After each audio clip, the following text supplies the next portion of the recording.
Napapaliw na naman ako.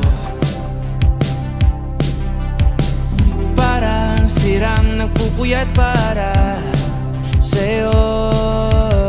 Di ko na nagawa ang project ko,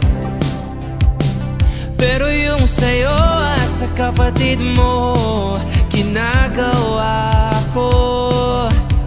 Kumpito, seryosohin mo nga ako. Bakit lagi na